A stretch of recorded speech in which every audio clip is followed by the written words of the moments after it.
మిత్రులు BC corporation chairman Srikanth Goud గారు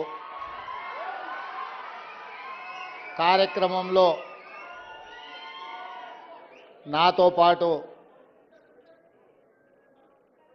సర్దార్ సర్వాయి పాపన్న గౌడ్ 375వ జయంతి కార్యక్రమానికి విచ్చేసిన ఉప ముఖ్యమంత్రి వర్యులు బట్టి విక్రమార్క గారు, కాంగ్రెస్ పార్టీ తెలంగాణ అధ్యక్షులు మిత్రులు మహేష్ కుమార్ గౌడ్ గారు, హైదరాబాద్ ఇన్ఛార్జ్ మంత్రివర్యులు మిత్రులు పొన్నం ప్రభాకర్ గారు, మంత్రివర్యులు జూపల్లి కృష్ణారావు గారు, మంత్రివర్యులు అడ్లూరి లక్ష్మణ్ గారు, మంత్రివర్యులు మిత్రులు వాకిటి శ్రీహరి గారు, పెద్దలు మాజీ పిసిసి అధ్యక్షులు, మాజీ రాజ్యసభ సభ్యులు, ప్రభుత్వ ప్రత్యేక సలహాదారులు కేశవరావు గారు, బీసీ కమిషన్ చైర్మన్ పెద్దలు నిరంజన్ గారు, మిత్రులు క్యాంపెయిన్ కమిటీ చైర్మన్ మాజీ పార్లమెంట్ సభ్యులు మధు యాస్కి గౌడ్ గారు, మహిళా కమిషన్ చైర్పర్సన్ సోదరిమణి శారద గారు, శాసనమండలి సభ్యులు, శాసనసభ్యులు, వేదిక మీద ఉన్న పెద్దలు, కార్యక్రమానికి విచ్చేసిన వందలాది మా గౌడ సోదరులకు సర్దార్ సర్వాయి పాపన్న జన్మదిన శుభాకాంక్షలు. అదేవిధంగా బలహీన వర్గాల తరఫున ఏ సమస్య ఉన్నా ముందుండి మాట్లాడే సోదరుడు జాజుల శ్రీనివాస్ గౌడ్ గారు, వారి మిత్ర బృందం ఈరోజు ప్రభుత్వం నిర్వహిస్తున్న ఈ కార్యక్రమాన్ని విజయవంతం చేయడానికి కొన్ని దశాబ్దాలుగా సర్దార్ సర్వాయి పాపన్నకు సరైన గుర్తింపు ఉండాలి, వారి విగ్రహం బహుజనులకే కాదు తెలంగాణ సమాజానికి ఆదర్శంగా నిలబెట్టాలి అన్న ఆకాంక్ష ఈనాడు నెరవేరబోతుంది. ఆనాడు నేను పిసిసి అధ్యక్షుడిగా పాదయాత్ర చేస్తూ ప్రజల దగ్గరికి వెళ్ళినప్పుడు హుస్నాబాద్ శాసనసభ నియోజకవర్గంలో మిత్రుడు పొన్నం ప్రభాకర్ గారు, ఆనాడు సర్దార్ సర్వాయి పాపన్న గౌడ్ గారు కిలాస్పూర్ కోటను వేదికగా చేసుకొని బహుజనుల సామ్రాజ్యాన్ని, మొఘలులను ఓడించి తన శౌర్యాన్ని, ప్రతాపాన్ని ఈ సమాజానికి చూపించడమే కాదు, ఆనాడే బహుజనుల సామ్రాజ్యాన్ని బహుజనులందరికీ ఏ విధంగా అందించవచ్చో నిరూపించిన గొప్ప పోరాట యోధుడు, వీరుడి యొక్క కోటను చూడడం జరిగింది. ఆ రోజు ఆ పక్కన చూసిన గత ప్రభుత్వాల కోటను మైనింగ్ లీజులకిచ్చి చరిత్రలో కిలాస్పూర్ కోటనే కాలగర్భంలో కలపాలని ఆలోచన చేసింది. ఆ రోజు అక్కడ చూసిన తర్వాత నేను చెప్పిన, ఇక్కడ ఒక్క రాయి కూడా తీయడానికి వీల్లేదు, ఇది చరిత్రకు ఒక గొప్ప స్ఫూర్తి, ఆ కోటను సంరక్షించాలి, దాన్ని చారిత్రాత్మకమైన కట్టడాల కింద మార్చి భవిష్యత్ తరాలు ఒక స్ఫూర్తిని పొందడానికి పర్యాటక క్షేత్రంగా అభివృద్ధి చేయాలి. మన ప్రభుత్వం వస్తుంది, తప్పకుండా శ్రీమతి సోనియా గాంధీ గారి నేతృత్వంలో ఏర్పడబోయే ఇందిరమ్మ రాజ్యం ప్రజాపాలనలో తప్పకుండా అభివృద్ధి కార్యక్రమాలు చేపడతామని ఆ రోజు అక్కడనే చెప్పడం జరిగింది. కోట మీదకి వెళ్ళి చూసి అక్కడి నుంచే ఆ రోజు చెప్పడం జరిగింది, తప్పకుండా ప్రభుత్వం ఏర్పాటు చేస్తున్నాం, ఏర్పాటు చేసిన ప్రభుత్వంలో కోటను కాపాడి చరిత్రను ఎప్పుడూ భవిష్యత్ తరాలు చూడాలనుకున్న, స్ఫూర్తి పొందాలనుకున్న ఈ ప్రాంతాన్ని అభివృద్ధి చేద్దామని. అందుకే ఆ ప్రాంతానికి పొన్నం ప్రభాకర్ గారిని కరీంనగర్ నుంచి తీసుకెళ్ళి హుస్నాబాద్ శాసనసభ నియోజకవర్గ ఎన్నికల్లో పోటీ చేయించి వారిని కాంగ్రెస్ పార్టీ గెలిపించడమే కాదు, వారిని మంత్రిని చేసి ఈరోజు తెలంగాణ ప్రభుత్వంలో భాగస్వామ్యం చేయడం జరిగింది. ఈరోజు మిత్రులారా, గాంధీ కుటుంబం ఈ దేశానికి దొరికిన ఒక గొప్ప వరం. రవి అస్తమించని సామ్రాజ్యాన్ని, ప్రపంచాన్నే జయించిన బ్రిటిష్ సామ్రాజ్యాన్ని శాంతితో ఒక యుద్ధాన్నే గెలవచ్చు అని నిరూపించిన మహాత్మా గాంధీ నుంచి మొదలు పెడితే స్వతంత్ర దేశంలో దేశం కోసం ప్రాణాలు అర్పించిన శ్రీమతి ఇందిరాగాంధీ గారు, దేశ సమగ్రత కోసం ప్రాణాలు అర్పించిన శ్రీ రాజీవ్ గాంధీ గారు, ఈ దేశాన్ని అభివృద్ధి పదం వైపు నడిపించాలి, ప్రపంచ దేశాలలోనే ఒక బలమైన దేశంగా, ఒక గొప్ప ఆర్థిక వ్యవస్థగా రాణించాలి అని ప్రధానమంత్రి పదవిని, రాష్ట్రపతి పదవిని త్యాగం చేసిన శ్రీమతి సోనియా గాంధీ గారిని, కేంద్ర మంత్రిగా, ప్రధానమంత్రిగా అవకాశాలు వచ్చిన గొప్ప ఆర్థిక తత్వవేత్త మన్మోహన్ సింగ్ గారిని దేశ ప్రధానమంత్రిగా చేయడమే కాదు, ఒక రాజకీయ నీతిజ్ఞుడు ప్రణబ్ ముఖర్జీ గారిని దేశానికి రాష్ట్రపతిగా శ్రీమతి సోనియా గాంధీ, శ్రీ రాహుల్ గాంధీ గారు అవకాశాన్ని కల్పించి ప్రపంచ ఆర్థిక వ్యవస్థలో మూడవ బలమైన ఆర్థిక వ్యవస్థగా భారతదేశం అవతరించడానికి గొప్ప నాయకత్వాన్ని గాంధీ కుటుంబం అందించింది. ఈరోజు మనం ప్రపంచంలో ఎక్కడికి వెళ్ళినా, ఏ దేశానికి పోయినా భారతదేశాన్ని ఎంతమంది గుర్తిస్తారో, భారతదేశాన్ని ఎంతమంది గౌరవిస్తారో, ప్రతి ఒక్కరూ ఈరోజు గాంధీ వారసత్వాన్ని కూడా గౌరవించి గుర్తించి మనకు మర్యాదను అందిస్తున్నారు. అంటే ఈరోజు గాంధీ వారసత్వాన్ని పుణికిపుచ్చుకున్న మన ప్రభుత్వం ప్రపంచానికే ఆదర్శం అని చెప్పి నేను ఈరోజు చెప్పదలుచుకున్నా. మిత్రులారా, ఆ వారసత్వాన్ని కొనసాగిస్తున్న మన నాయకుడు రాహుల్ గాంధీ గారు కన్యాకుమారి నుంచి కశ్మీర్ వరకు 150 రోజులు 4000 కిలోమీటర్లు మండు టెండల్లో, మంచు కొండల్లో, తండాలలో, గూడాలలో, మారుమూల పల్లెల్లో దళితులను, గిరిజనులను, ఆదివాసీలను, బలహీన వర్గాల గుండె తట్టుతూ కృష్ణానది తెలతెలవారుతుండగా సూర్యోదయం సమయాన కర్ణాటక రాష్ట్రం నుంచే తెలంగాణ రాష్ట్రంలో కృష్ణానదిని దాటుకొని మనకొక మాట ఇవ్వడం జరిగింది.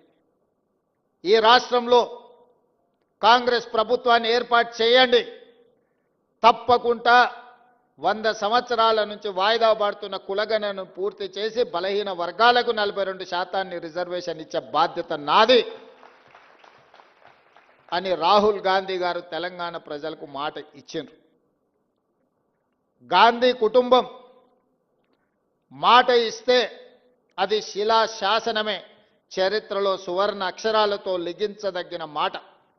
2004లో కరీంనగర్ గడ్డ మీద నుంచి శ్రీమతి సోనియా గాంధీ గారు తెలంగాణ రాష్ట్రం ఇస్తాను అన్న మాట ఇస్తే ఎన్ని ఒడిదుడుకులు ఎదురైనా, ఆంధ్రప్రదేశ్లో పార్టీ కనుమరుగైనా, తెలంగాణలో పార్టీకి చాలా ఇబ్బందికరమైన పరిస్థితులు వచ్చినా, కేంద్రంలో అధికారం కోల్పోయినా ఇచ్చిన మాట నిలబెట్టుకున్న ధీర వనిత శ్రీమతి సోనియా గాంధీ గారు తెలంగాణ రాష్ట్రాన్ని ఇచ్చిండ్రు. మరి వారి వారసత్వంతో వచ్చిన రాహుల్ గాంధీ గారు 100 సంవత్సరాల నుంచి 1931 నుంచి దేశంలో కులగణన కోసం ఎదురు చూస్తున్న బలహీన వర్గాలకు మాట ఇచ్చినప్పుడు వారు ఈ ప్రజలకు ఇచ్చిన మాటను నిలబెట్టడానికి నేను, మా మిత్రులు బట్టి విక్రమార్క గారు 100% చిత్తశుద్ధితోని పకడ్బందీగా ప్రణాళిక రచించి ఈ దేశంలో ఏ రాష్ట్రం చేయని ప్రయోగాన్ని, పనిని, జనాభాను మొత్తం లెక్కించడమే కాదు, జనాభాలో ఉన్న అన్ని కులాల యొక్క వివరాలను సంపూర్ణంగా సేకరించడం జరిగింది. ఈరోజు అందుకే ధైర్యంగా ఈ దేశంలో ఉండే అన్ని రాజకీయ పక్షాలు సూటిగా శాసనసభ వేదికగా మేము సవాలు విసిరినాం. మేం కట్టిన లెక్కలో ఒక్కటైనా తప్పుంటే చూపించండి, మేము ఖచ్చితంగా చేసిన తప్పుకు క్షమాపణ చెబుతాము. కానీ మేము చేసింది 100% కరెక్టు. మీ రాజకీయ ప్రయోజనానికి ఈ కులగణనను తప్పు పట్టకండి. ఒకవేళ మేము చేసిన కులగణనను తప్పు పడితే మా లెక్కలను మీరు వక్రీకరిస్తే మళ్ళీ రాబోయే 100 సంవత్సరాల వరకు ఈ బహుజనులకు న్యాయం జరగదు, సామాజిక న్యాయం రాదు అని చెప్పి బలంగా బల్లగుద్ది వాదించి ఆనాడు సంఘాలను పిలిచి మేము మాట్లాడినాం. మేము చేపట్టిన విధానాన్ని, మేము సేకరించిన సమాచారాన్ని మొత్తం సంఘాలకు ఇచ్చినాం. మిత్రుడు జాజుల శ్రీనివాస్కు ఆయన ఎంబడొచ్చిన సంఘాలందరికీ నేను చెప్పిన, ఇందులో ఎక్కడ తప్పుందో చూపించండి. ఈ తెలంగాణ రాష్ట్రంలో ఉన్న అన్ని కుటుంబాలను, ముఖ్యంగా వాళ్ళ ఇండ్లకు ఇంటికి నెంబర్ వేసి ప్రతి 150 ఇండ్లను ఒక విభాగంగా విభజించి ప్రతి 150 ఇండ్లకు ఒక ఎన్యూమరేటర్ని పెట్టి ఒక బ్లాక్గా డిసైడ్ చేసి దాదాపుగా 95,000 బ్లాకులను 95,000 ఎన్యూమరేటర్లను నియమించి 60 రోజుల్లో ఈ 150 ఇండ్లకు వెళ్ళాలి. ఆ వివరాల సేకరణ కూడా చదువుకున్న వాళ్ళు, లేకపోతే చదువు పట్లను వివరాల పట్లను అవగాహన లేకపోతే నష్టం జరుగుద్దని టీచర్లను, ప్రభుత్వ ఉద్యోగస్తులను, సంఘాలన్నిటిని పిలిచి మా ఉప ముఖ్యమంత్రి గారు చర్చించి సుప్రీంకోర్టు టీచర్లను ఇట్లాంటి వివరాలు సేకరించడానికి నిషేధం ఇచ్చినా ఆ కోర్టు ఆదేశాలను పరిగణలోకి తీసుకొని మధ్యాహ్నం వరకు స్కూల్లో మీరు పాఠాలు చెప్పండి, మధ్యాహ్నం నుంచి ఇల్లు తిరిగి వివరాలు సేకరించండి. ఒకసారి మీరు వెళ్ళినప్పుడు ఆ కుటుంబ పెద్దలు ఎక్కడైనా శుభకార్యంతోనో లేకపోతే ఇతర కార్యక్రమాలతోని పట్టణ ప్రాంతాలకు ఇతర ప్రాంతాలకు పోతే వదలకండి, ఒక్కటికి 10 సార్లు వెళ్ళండి అని చెప్పి 60 రోజుల సమయం ఇచ్చి ఒక్క ఎన్యూమరేటర్కు 60 రోజులు 150 ఇండ్ల నుంచి మాత్రమే వివరాలను సేకరించండి. వాళ్ళు ఇచ్చిన సెల్ఫ్ డిక్లేర్డ్ సమాచారాన్ని సేకరించండి, ఇంటి యజమాని సంతకం తీసుకోండి, ఆ తర్వాత ఎన్యూమరేటర్ సంతకం పెట్టండి. అదేవిధంగా ప్రతి 10 మంది ఎన్యూమరేటర్లకు ఒక సూపర్వైజర్ను నియమించినాం. ఈ సూపర్వైజర్ ఆ 10 మంది సరిగ్గా పనిచేస్తున్నారా లేదా, వాళ్ళు సేకరించిన సమాచారం సరైనదా కాదా అని సూపర్వైజర్ కూడా దాన్ని ఎండార్జ్ చేసుకుంటూ సంతకం పెట్టేటట్టు. ఇంటి యజమాని సంతకం, ఎన్యూమరేటర్ సంతకం, సూపర్వైజర్ సంతకం పెట్టిన తర్వాత జిల్లా అధికారులకు ఇచ్చి జిల్లా అధికారుల నేతృత్వంలో జిల్లా కలెక్టర్ పరిధిలో కంప్యూటర్ ఆపరేటర్ల, డేటా ఎంట్రీ ఆపరేటర్లను 70,000 మందిని పెట్టి ఈ సమాచారాన్ని కంప్యూటర్లో కూడా నిక్షిప్తం చేసిన. ప్రతి అప్లికేషన్ 8 పేజీలు 56 ప్రశ్నలు, ఆ ఇంటి పూర్తి సంపూర్ణమైన సమాచారాన్ని వాళ్ళ చదువుల నుంచి సంక్షేమ పథకాల వరకు, వాళ్ళ కుటుంబంలో వార్డు మెంబర్ నుంచి పార్లమెంటు వరకు ఏదైనా రాజకీయ అవకాశం వచ్చిందాతో సహా వివరాలను సేకరించడం జరిగింది. ఇంత క్షుణ్ణంగా ఇంత లోతుగా ఈ దేశంలో ఏ రాష్ట్ర ప్రభుత్వం కానీ కేంద్ర ప్రభుత్వం కానీ సమాచారాన్ని సేకరించలేదు. నేను గర్వంగా చెప్పదలుచుకున్న తెలంగాణ రాష్ట్ర ప్రభుత్వం క్షుణ్ణంగా ప్రతి అంశాన్ని పరిగణలోకి తీసుకొని సమాచారాన్ని సేకరించి దాన్ని కంప్యూటర్లో నిక్షిప్తం చేసి ఈరోజు తెలంగాణ రాష్ట్ర జనాభా లెక్కలు తేల్చడం జరిగింది. 56.33% బలహీన వర్గాలు ఉన్నారు. అదేవిధంగా ఎస్సీ ఎస్టీ ఉన్నత వర్గాలకు సంబంధించిన ప్రతి సమాచారాన్ని ఈరోజు సేకరించడం జరిగింది. మిత్రులారా, ఆ లెక్కన ప్రాతిపదికన క్యాబినెట్లో తీర్మానం చేయడమే కాదు, శాసనసభలో చర్చ పెట్టి విద్యా ఉద్యోగ అవకాశాలలో 42% రిజర్వేషన్లు ఒక బిల్లు, స్థానిక సంస్థల్లో 42% ఇంకొక బిల్లు ఆమోదింపజేసి గవర్నర్ గారికి పంపిస్తే గవర్నర్ గారు అవి రాష్ట్రపతి గారికి పంపించారు రాష్ట్రపతి ఆమోదం కోసం. 5 నెలలుగా వస్తుంది, అవి అక్కడనే ఉన్నాయి. 42% బలహీన వర్గాలకు రిజర్వేషన్లు అమలు చేయాలంటే ఎస్సీ ఎస్టీ ఇవన్నీ కలిపితే దాదాపుగా 70% వరకు రిజర్వేషన్లు పెరిగే అవకాశం ఉన్నది. చంద్రశేఖరరావు గారు 2018లో పంచాయతీరాజ్ యాక్ట్ను తీసుకొచ్చిండు. వారు చేసిన చట్టం తెలంగాణ రాష్ట్రంలో 50% మించి ఎవ్వరికి రిజర్వేషన్లు ఇవ్వకుండా పక్కడబందిగా 50% మించకుండా 2018లో పంచాయతీరాజ్ యాక్ట్ను చంద్రశేఖరరావు గారు తీసుకొచ్చి చట్టం చేసిండు.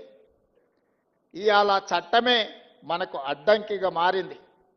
స్థానిక సంస్థల్లో కానీ ఈరోజు స్థానిక సంస్థల్లో రిజర్వేషన్లు ఇవ్వాలి అని అంటే, నోటిఫికేషన్ ఇవ్వాలి అంటే 2018లో ఆనాటి ప్రభుత్వం చేసిన పంచాయతీరాజ్ యాక్ట్ ఈరోజు అడ్డంకిగా మారింది.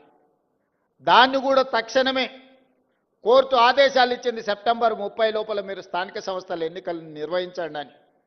మరి అత్యవసరంగా ఎన్నికలను నిర్వహించాలంటే ఈ చట్టం అడ్డంకిగా మారిందని, శాసనసభకు సమయం ఉందని మంత్రివర్గ సమావేశాన్ని ఏర్పాటు చేసి ఆర్డినెన్స్ తీసుకొచ్చి ఆ 50% అడ్డంకిని తొలగించండి అని ఆర్డినెన్స్ పాస్ చేసినాం.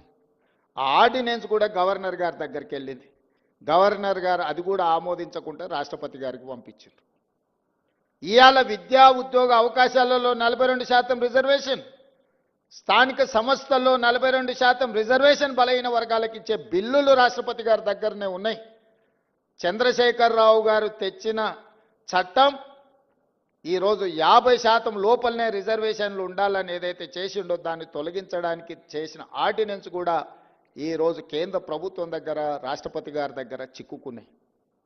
ఇవాళ మేము వాటి గురించి మాట్లాడి, వాటి గురించి చర్చించి, ఇక వీళ్ళు వినడం లేదు, వీళ్ళతోని కొట్లాడాల్సిందే అని ఢిల్లీ జంతర్ మంతర్ దగ్గర పెద్ద ఎత్తున ధర్నా చేసినాం. మొత్తం మంత్రివర్గము, పార్లమెంట్ సభ్యులు, శాసనమండలి సభ్యులు, శాసనసభ్యులు, సంఘాల నాయకులందరూ కూడా అక్కడికి వచ్చి వేలాది మంది రోజు మొత్తం ధర్నా చేస్తే, దేశంలో వివిధ రాష్ట్రాలకు సంబంధించిన 100 మంది పార్లమెంట్ సభ్యులు, ముఖ్యంగా తమిళనాడు నుంచి, మహారాష్ట్ర నుంచి, బీహార్ నుంచి, ఉత్తరప్రదేశ్ నుంచి వివిధ రాష్ట్రాలకు సంబంధించిన పార్లమెంట్ సభ్యులు అందరూ కూడా మేము అండగా నిలబడతాం, మీ న్యాయమైన కోరిక సాధించడానికి మేము సహకరిస్తామని వాళ్ళందరూ కూడా అక్కడికి వచ్చి మనకు మద్దతు పలకడం జరిగింది. అయినా బీఆర్ఎస్ వాళ్ళు అక్కడికి రాలేదు, బీజేపీ వాళ్ళు అక్కడికి రాలేదు. నేను ఒకటే అడుగుతున్నది, కాంగ్రెస్ ధర్నా కాదు, కాంగ్రెస్కు లాభం చేకూర్చేది కాదు. బలహీన వర్గాలకు సంబంధించి బహుజనుల కోసం రిజర్వేషన్లను పెంచుదామని దేశంలో ఉండే అన్ని పక్షాలు అక్కడికి వచ్చి మద్దతు ఇచ్చినాయి. మరి బీజేపీ, బీఆర్ఎస్ అక్కడికి రాలేదు, మద్దతు పలకలేదు అని అంటే మీరందరూ ఆలోచన చెయ్యండి అని చెప్పి మీకు విజ్ఞప్తి చేస్తున్నా.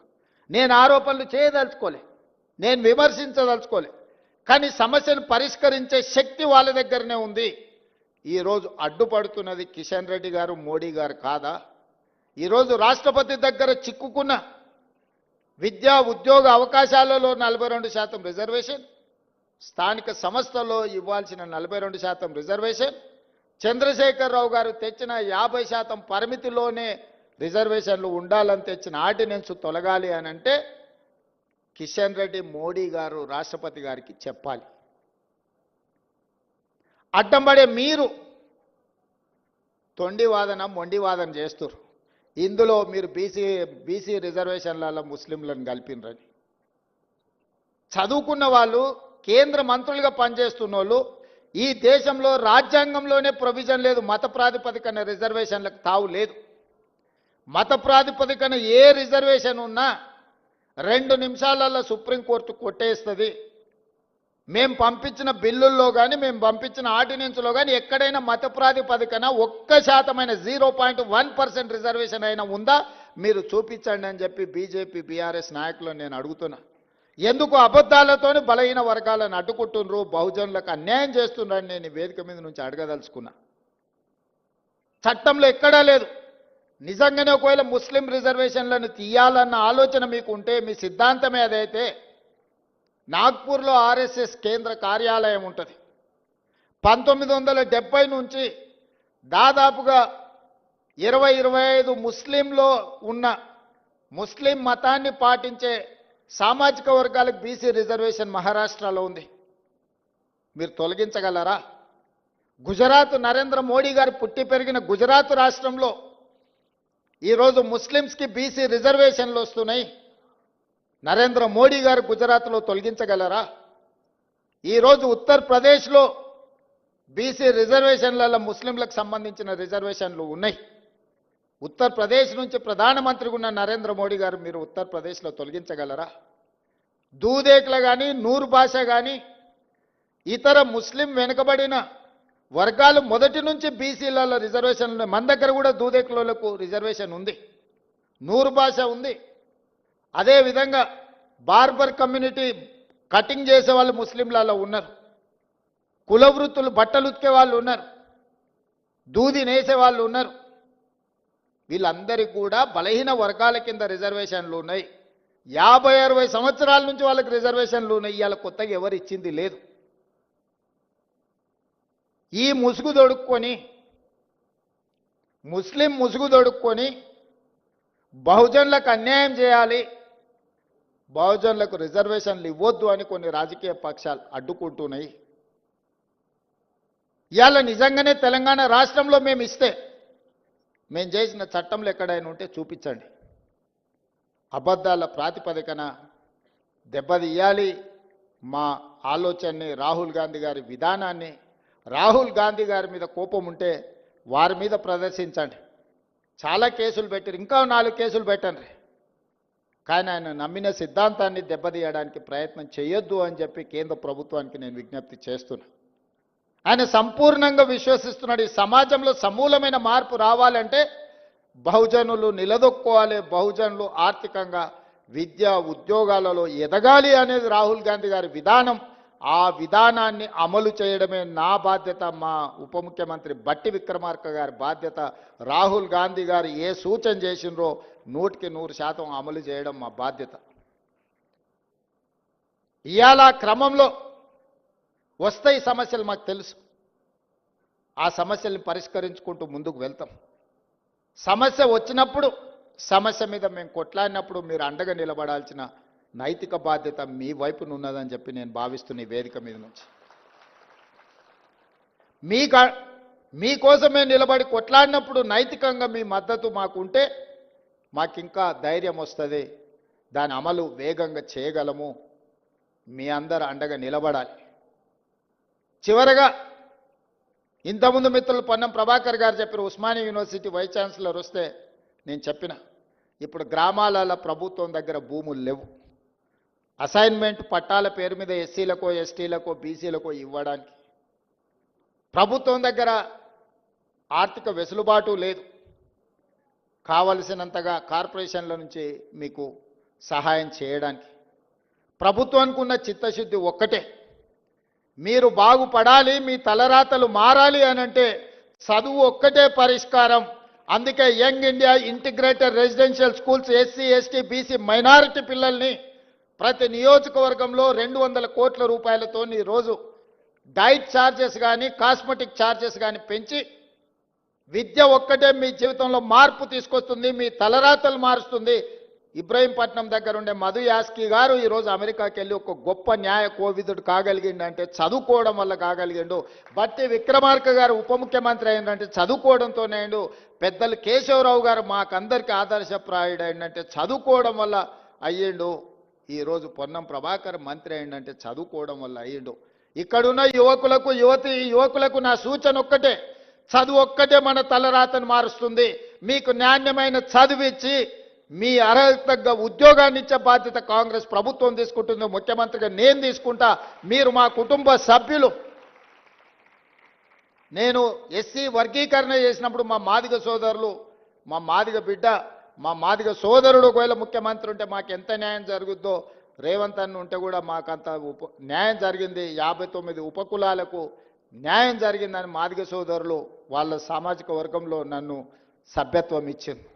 ఇవాళ సర్దార్ సర్వాయి పాపన్న విగ్రహమే కాదు, బలహీన వర్గాల కోసం ఒక మంచి పని చేస్తే గౌడ సోదరులలో కూడా మహేష్ గౌడ్ గారు నాకు సభ్యత్వం ఇచ్చాడు, సంతోషం. మా పండుగ సాయన్న గురించి చర్చించినప్పుడు, ప్రస్తావించినప్పుడు మా వాకిటి శ్రీహరిని ముదిరాజ్ సోదరుల నుంచి మంత్రిని చేసినప్పుడు నాకు మా ముదిరాజ్ సోదరులు కూడా అందులో సభ్యత్వం ఇచ్చిండ్రు. నేను ఎందుకు చెప్తున్నా అంటే నా బాధ్యత. రాహుల్ గాంధీ గారు ఏం కోరుకుంటున్నారో, ఈరోజు పిసిసి ప్రెసిడెంట్ కావచ్చు, మంత్రి కావచ్చు, క్యాంపెయిన్ కమిటీ చైర్మన్ కావచ్చు, పబ్లిక్ సర్వీస్ కమిషన్ చైర్మన్గా బుర్రా వెంకటేశంని ఐఏఎస్ చదివిండు కాబట్టి ఆయన వేయగలిగినాం. మా సోదరిమణి శారదని మహిళా కమిషన్ చైర్పర్సన్ వేయగలిగినాం అంటే చదువుకున్నది కాబట్టి వేయగలిగినాం. ఇవాళ ఒక Venkatesh Goud public service commission chairman అయినా, ఒక పొన్నం ప్రభాకర్ గౌడ్ మంత్రి అయినా, ఒక మహేష్ గౌడ్ పిసిసి ప్రెసిడెంట్ అయినా, మధుయాస్కి గౌడ్ గారు క్యాంపెయిన్ కమిటీ చైర్మన్ అయినా, యువకుడు శ్రీకాంత్ ఈరోజు కమిషన్ చైర్మన్ సభాధ్యక్షత వహించిందంటే చదువు ఒక్కటే కారణం. మీ అందరికీ నా సూచన ఒక్కటే, ఇవన్నీ కూడా మీరు నిలబడాలి, నిలదొక్కోవాలి, మీ తలరాతలు మారాలి. మీరు డాక్టర్లు, లాయర్లు, ఇంజనీర్లు కావాలి, ఐఏఎస్లు, ఐపీఎస్లు, ఐఎఫ్ఎస్లు అయి రాజ్యాధికారంలో భాగస్వాములు కావాలి, ఈ రాజ్యాన్ని పాలించాలి. బడుగు బలహీన వర్గాలకు రాజ్యాధికారం వచ్చినప్పుడు ఈ సమాజం బాగుపడుతుంది. ఈ తెలంగాణ రాష్ట్రం 10 ఏళ్లలో $1 ట్రిలియన్ ఎకానమీ కావాలన్నా 2047కు $3 ట్రిలియన్ ఎకానమీ కావాలంటే మీరందరూ చదువుకోవాలి. డాక్టర్లు, లాయర్లు, ఇంజనీర్లే కాదు, ఐటీ ప్రొఫెషనల్స్ కావాలి. అప్పుడే ఈ రాష్ట్రం యొక్క ఆర్థిక వ్యవస్థ నిలదొక్కుంటుంది. రాష్ట్రం యొక్క ఆర్థిక వ్యవస్థ నిలదొక్కోవాలంటే మీరు చదువుకోవాలి. నేను మా యువకులకు అందరికి సూచన ఒక్కటే, ఒకనాడు ప్రభుత్వం దగ్గర భూములు ఉన్నాయి. ఇందిరమ్మ ఆనాడు భూములు పంచిపెట్టింది, అసైన్మెంట్ పట్టాలు ఇచ్చింది, పేదలకు ఇండ్లు ఇచ్చింది, అన్ని రకాలుగా ఆదుకున్నారు. ఇవాళ మీరు నిలదొక్కోవాలంటే, సమాజంలో వెనుకబాటుతనం నుంచి బయటపడాలి అని అంటే చదువు ఒక్కటే. అందుకే ఈరోజు చదువుకోవాలని మా యువకులందరికీ నేను సూచన చేస్తున్నా.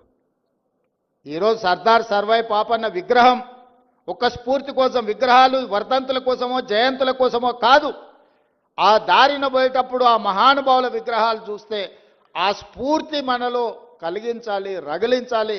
ఆ స్ఫూర్తితో రాణించడం కోసమే ఎక్కడో ట్యాంక్ బండ్ మీద ఆ పక్కన ఇంకొక దగ్గర ఏదో మా మిత్రుడు చెప్తే నేను చెప్పిన అక్కడ కాదు, ఇక్కడ పెట్టండి. వస్తా పోతా వారి స్ఫూర్తి మనకు ఉండాలి. ఎందుకంటే సచివాలయం తెలంగాణ రాష్ట్ర పరిపాలనకు గుండెకాయ. గుండెకాయకు దగ్గరలో సర్దార్ సర్వాయి పాపన్న విగ్రహం ఉండాలి. ఆ పక్కన జ్యోతిరావు పూలే ఆనాడు గడి నిర్మించుకుంటే ఆ గడికి జ్యోతిరావు పూలే ప్రజాభవన్ అని మనం పెట్టినాం. వి హనుమంతరావు గారి సూచన మేరకు ఆనాడు పేదలకు ఎవ్వరికీ అందులో ప్రవేశం లేదు. గద్దరన్న ఓత కూడా ఎర్రటెండకు 4 గంటలు కూసబెట్టారు. ఇవాళ అది జ్యోతిరావు పూలే ప్రజాభవన్గా మారి ప్రతి వారం ప్రజలందరూ అక్కడికి వచ్చి ప్రజా సమస్యల్ని చెప్పుకునే అవకాశం కల్పించినాం. ఇది ప్రజాపాలన. ఈ ప్రజాపాలనకు మీరందరూ అండగా నిలబడాలి. మీ ఆకాంక్షలు నెరవేర్చే బాధ్యత ఈ ప్రభుత్వాన్ని, రాహుల్ గాంధీ గారిది. ఈరోజు రాహుల్ గాంధీ గారు దేశంలో ఓట్ల చోరీ ద్వారా ఉన్న ఓట్లను తొలగించడం, లేని ఓట్లను చేర్పించడం, ఎక్కడెక్కడి రాష్ట్రాల వాళ్ళను ఎన్నికలున్న రాష్ట్రాలకు తీసుకొచ్చి దొంగ ఓట్ల ద్వారా, కుట్రల కుతంత్రాల ద్వారా మొన్న జరిగిన పార్లమెంటు ఎన్నికల్లో కేంద్ర ప్రభుత్వాన్ని ఏర్పాటు చేయడమే కాదు, మహారాష్ట్రలో పార్లమెంట్లో పూర్తిగా ఇండియా కూటమికి సంపూర్ణమైన మెజారిటీ వస్తే సరిగ్గా 5 నెలల తర్వాత శాసనసభ ఎన్నికలు జరిగితే మనం పూర్తిగా ఓడిపోవడం జరిగింది. ఎందుకు ఓడిపోయినామని విశ్లేషిస్తే 1 కోటి ఓట్లు మహారాష్ట్రలో కొత్తగా చేరినాయి 4 నెలల్లో. నేను అడుగుతున్నా, 4 నెలల్లో ఏ రాష్ట్రంలోనే ఏ దేశంలో అయినా 1 కోటి మంది పుట్టగలరా? ఒకవేళ పుట్టిన వాళ్ళకు ఓటు హక్కు వస్తుందా? కానీ మహారాష్ట్రలో ఎన్నికల కమిషన్ 4 నెలల్లో 1 కోటి కొత్త ఓట్లను నమోదు చేసి ప్రజా అభిప్రాయాన్ని దెబ్బతీసి, ప్రజా అభిప్రాయాన్ని తుంగలో తొక్కి భారత రాజ్యాంగాన్ని అపహాస్యం పాలు చేసి, ఏ మహారాష్ట్ర నుంచి డాక్టర్ బాబాసాహెబ్ అంబేద్కర్ గారు వచ్చిండ్రో, ఏ డాక్టర్ బాబాసాహెబ్ అంబేద్కర్ గారు మనకు రాజ్యాంగాన్ని ఇచ్చిండ్రో, ఆ రాజ్యాంగాన్ని అపహాస్యం చేసుకుంటూ మహారాష్ట్రలో పార్లమెంట్ ఎన్నికల నుంచి అసెంబ్లీ ఎన్నికల లోపల 1 కోటి కొత్త ఓట్లు నమోదైనాయి. ఆ దొంగ ఓట్లే మహారాష్ట్రలో బీజేపీ ప్రభుత్వాన్ని అధికారంలోకి తీసుకొచ్చినాయి. మొన్న కర్ణాటకలో చూస్తే ఒక పార్లమెంట్లో ఒకే ఒక్క మహదేవ్పుర అనే అసెంబ్లీలో 1,14,000 ఓట్లు 6 నెలల్లో నమోదు చేయించారు కొత్తవి. ఆ 1,14,000ల 1,00,000 ఓట్ల పైన మెజారిటీ 6 అసెంబ్లీలలో కాంగ్రెస్కు మెజారిటీ వస్తే ఒక్క దాంట్లో 1,00,000 ఓట్ల పైన బీజేపీకి మెజారిటీ వచ్చి ఆ సీటు బీజేపీ గెలిచింది. ఇట్లా దేశం నలుమూలల ఓట్ల చోరీ జరుగుతుంది. బతుకున్నోళ్లను లక్షలాది మందిని బీహార్లో చచ్చిపోయినట్టు రాసిరు, లేనోళ్లను ఉన్నట్టు రాసిరు. బీహార్లో 65 లక్షల ఓట్లు ఉన్న పలంగా తొలగించారు. ఇప్పుడు ఎన్నికలు వస్తున్నాయి బీహార్లో. 65 లక్షల మంది బతుకున్న ప్రజల్ని ఆ రాష్ట్ర ప్రజల్ని 65 లక్షల ఓట్లు తొలగించారు. రాహుల్ గాంధీ గారు లెక్క తీసిండు. ఈ 65 లక్షల మంది ఎక్కడికి పోయినరు? దేశంలో లేరా? దేశం విడిచిపోయినరా? దేశంలో చచ్చిపోయినరా? చాలా మంది చచ్చిపోయినరా అంటే సుప్రీంకోర్టుకు ఎన్నికల కమిషన్ దగ్గరికి వీళ్ళు బతుకున్నారా చచ్చిపోలే అని మనుషులను తీసుకొచ్చిండు. వీళ్ళు దయ్యాలు కాదా? మనుషులే, మీరు దయ్యాలుగా అనుకుంటారేమో అని మనుషులను తీసుకొచ్చి ఎన్నికల కమిషన్ ముందర పెడితే ఈరోజు ఎన్నికల కమిషన్ దానికి సమాధానం చెప్పకుండా రాహుల్ గాంధీ గారు నువ్వు అఫిడవిట్ ఇయ్యని అంటారు. తప్పు చేసింది నువ్వైతే తప్పును ప్రశ్నించిన రాహుల్ గాంధీని అఫిడవిట్ అడుగుతున్నారంటే ఎన్నికల కమిషన్ నిన్న మాట్లాడింది చూసిండ్రు. అందుకే ఈరోజు నిన్నటి నుంచి సెప్టెంబర్ 3 తారీఖు వరకు బీహార్లో రాహుల్ గాంధీ గారు 1300 కిలోమీటర్ల పాదయాత్ర చేస్తున్నాడు. బీహార్ రాష్ట్రంలో దొంగిలించిన ఓట్లను తిరిగి ప్రజలకు ఇవ్వాలని, ప్రజల యొక్క ప్రాథమిక హక్కు ఓటు. డాక్టర్ బాబాసాహెబ్ అంబేద్కర్ పేదోడికైనా పెద్దోడికైనా రాజుకైనా పేదకైనా ఒకే విలువైన ఓటు హక్కు ఇచ్చిండు. ఆ ఓటు హక్కును దొంగిలించే అధికారం ఎవ్వరికి ఇవ్వలేదు. ఆ ఓటు హక్కును దొంగిలించడానికి ఎవ్వరు ప్రయత్నం చేసినా వాళ్ళు ఊచలు లెక్క పెట్టాల్సిందే అని రాహుల్ గాంధీ గారు చెప్పిండ్రు. రాహుల్ గాంధీ గారు బీహార్లో ఈరోజు 65 లక్షల ఓట్లు తొలగించడం ద్వారా పేదల యొక్క ఓటు హక్కును దొంగిలించిన వాళ్ళని శిక్షించడానికి పాదయాత్ర చేస్తుండు. తొందరలోనే నేను మా పిసిసి అధ్యక్షుడు డిప్యూటీ సీఎం గారు అక్కడికి వెళ్ళి వారికి మద్దతు పలుకుతాం. మీరందరూ కూడా వారిని ఆశీర్వదించాలి. దేశంలో పేదోడి ఓటు హక్కును దొంగిలించే అధికారం ఎవరికీ లేదు. అలాంటి దొంగల భరతం పట్టాలి. దానికి మీరు అండగా నిలబడాలి. ఈరోజు అక్కడనే కాదు, రేపు ఇక్కడ కూడా ఇట్లాంటి దొంగ పనులు చెయ్యడానికి అన్ని పన్నాగాలు జరుగుతున్నాయి. మీరందరూ అప్రమత్తంగా ఉండాలి. మీరు వెళ్ళిన తర్వాత గ్రామాలలో మీరు మీ కుటుంబ సభ్యుల ఓట్లు ఉన్నాయా లేవా ఒకసారి పరిశీలించుకోండి. ఖచ్చితంగా వాళ్ళకి వ్యతిరేకంగా ఓటేస్తారంటే ఓట్లు తొలగిస్తారు. పక్క రాష్ట్రాల నుంచి జనాలను తీసుకొచ్చి దొంగ ఓట్లు నమోదు చేస్తారు. ఈ రకంగా ప్రజాస్వామ్యాన్ని పరిహసింపజేసే విధంగా ఈరోజు పాలకులు వ్యవహరిస్తున్నారు. అలాంటి వాళ్లకు గుణపాఠం చెప్పడానికి ఈరోజు బీహార్లో పాదయాత్ర చేస్తున్న రాహుల్ గాంధీ గారికి తెలంగాణ రాష్ట్రం తరఫున బహుజనుల కోసం పోరాటం చేసిన సర్దార్ సర్వాయి పాపన్న గౌడ్ సాక్షిగా మనందరం రాహుల్ గాంధీ గారికి అండగా నిలబడదాం. పేదల ఓటు హక్కును కాపాడదాం. పేదలు తీర్పియని వాళ్ళకి ఏ ప్రభుత్వం కావాలనో ఎవరిని ఎన్నుకున్నా పర్వాలేదు, కానీ కొద్దిమంది కుట్రలతో ప్రజా తీర్పునే వక్రీకరించే విధంగా ఏదైతే ప్రయత్నం చేస్తుందో దాన్ని తిప్పి కొట్టాలి.